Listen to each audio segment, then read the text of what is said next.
所以道教裏邊呢，佢係以神如器嗰種修行方式呢，佢有神通嘅。煉精化氣嗰種修行方式呢，出神通係比較慢嘅，但係煉精化氣嘅修行方式呢，身體可到達長壽，只係神通方面呢就好難展示咁嘅啫。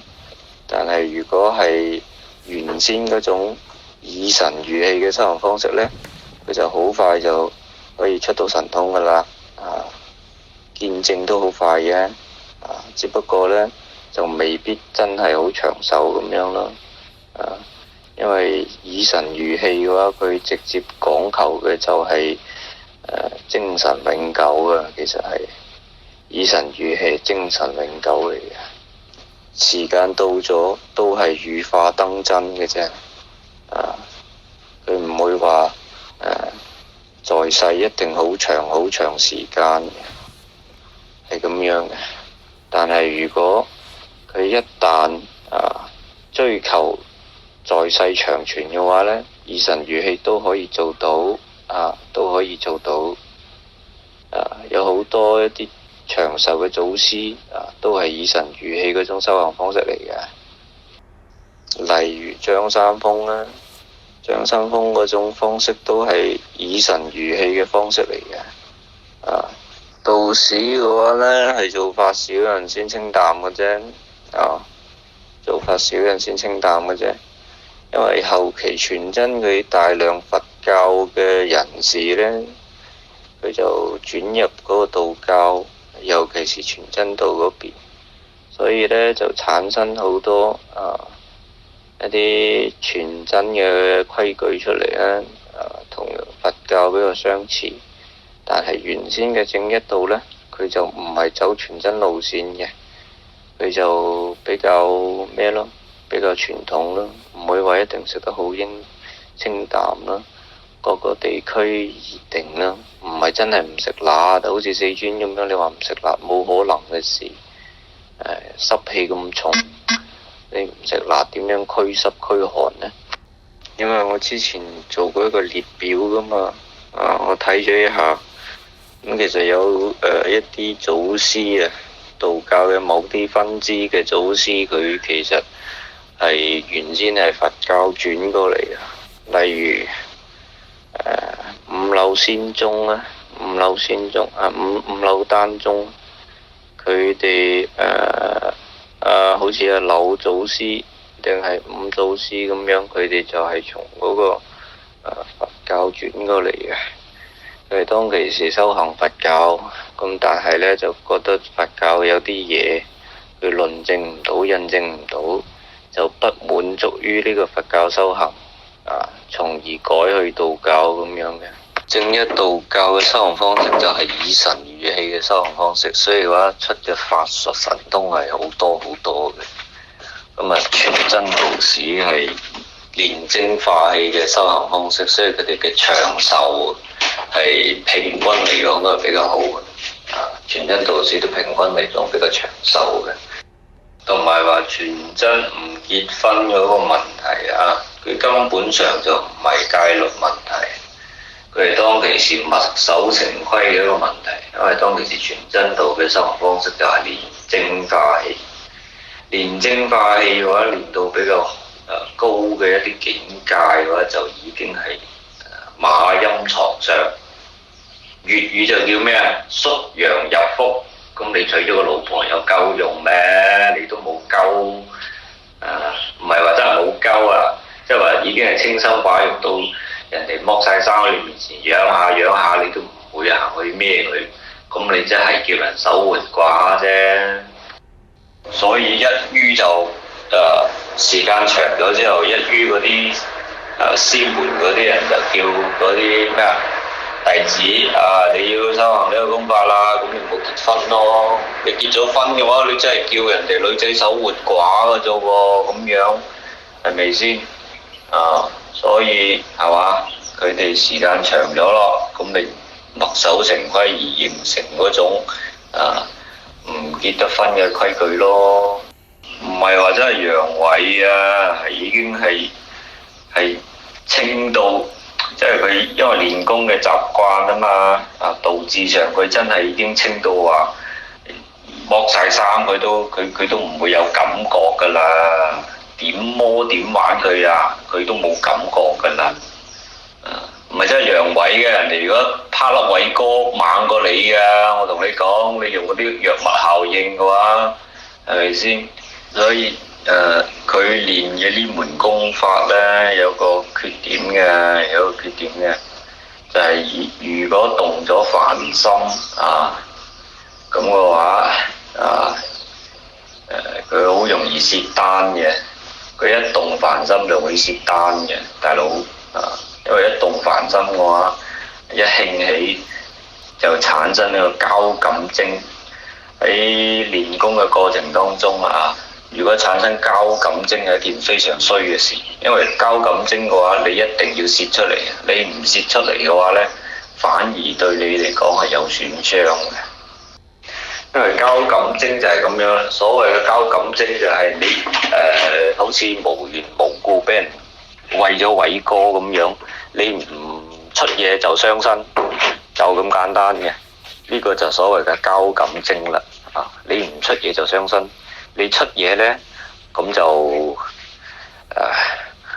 泄丹咁但係你泄丹你有得補啊，你唔出嘢你傷身，你攞咩補啊？人參、當歸、九大簋，係咪先？你成日話正一法好，但係正一法嘅內練你又識幾多啊，大佬？你又知道正一法係點樣內練㗎？如果真係成日趴下符水靜坐下咁嘅就正一法。你取氣，你寫符係咪要取氣啊？其實你寫符取氣嗰種就已經係內練嚟嘅。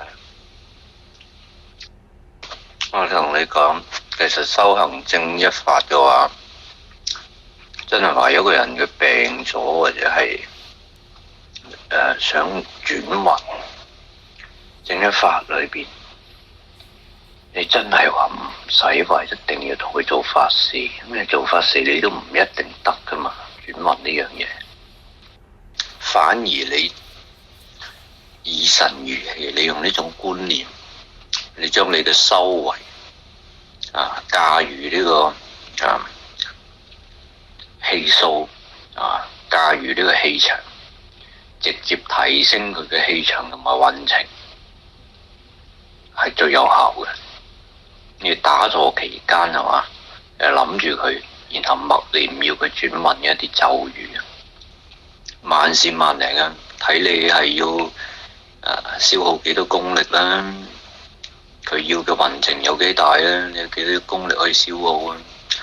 係嘛？你可能你話消耗2成功力，你就可能要沐浴更衣齋戒成半年先補得翻，係嘛？咁啊好多師傅唔制嘅。所謂福盡壽終係咩意思啊？當一個人嘅福盡壽終嘅時候，佢先天之氣就會消磨殆盡，一滴都唔剩，一啖都唔剩，咁個人就會瓜老襯，呢個就叫福盡壽終啦。先天之氣就相當於佢嘅生命力咁樣噶啦，明白冇？所謂功力呢啲嘢咧，就係咩嘢？就係打個比方，好似你講你虛，你唔夠膽去超度，你唔夠膽登壇。功力咧就係冇錯，你虛，你唔夠膽登壇，但係你可以催谷運用到你嘅 power， 你嘅能量，使你暫時性有咁強嘅氣場壓得住場，鎮得住場，一瞬間你就已經唔虛啦。咁你上去，但係要消耗幾多就你自己話事嘅啫。而家實際上身體唔會被抽空啊，只不過你超嗰陣時，你覺得嗰啲陰嘢係嘛？佢同埋佢自身有啲業障會消耗咗你嘅元力咁樣嘅啫。道教超度嘅意思咧，唔係話齋係叫佢往生就叫超度。道教超度係兩種形式嘅，一種係直接上天嘅叫拔道，一種咧係直接上天嘅叫咩？叫超升其實叫超升咁有專門嘅手續叫生天寶錄噶嘛，你唔記得咗啊？一種咧就係嗰個超度之後呢，佢行去排隊嘅時候往生嘅時候呢，佢就唔係嗰個地府嗰啲乜乜城接收嘅，係過一堂嗰個十殿閻王之後就直鏟去邊度啊？直鏟去南昌壽蓮司嘅嗰一個機構嗰度，喺裏邊學習修行咁然後學習修行期滿咗啦，咁就可以投胎，但係佢投胎嘅時候就係去做達官貴人知道冇？咁咪你條閪佬唔變神咯？我啲道士其實唔係靠唱係靠修行嗰個境界嘅。大佬你唔使變救苦噶，點你變救苦天尊啦？坐住九頭獅子啦！喂，道士做法事係有官職噶嘛，有職銜啊嘛，好似我哋做法事都係叫土地過嚟，唔係請土地過嚟噶嘛。你一登壇，你一宣職，你幾品官就幾品官啦，講咗乜嘢就乜嘢噶啦，你話事噶啦。你唔係話叫嗰啲乜請佢過嚟點，請過嚟係嗰啲祖師你官職對於祖師嚟講係冇用嘅，因為祖師係一品嚟啊，祖師係正一品嚟啊，你兩三品都冇可能啦，咩七八品係咪先？所以你嘅官職細過佢嘅就係請，你官職大過佢嘅叫召，同埋呢啲受祿受職嘅法師係有義務噶嘛，見到嗰啲邪廟邪神你有義務舉報噶嘛，呢個係屬於你嘅職銜之一嚟嘅，必做工作之一嚟嘅。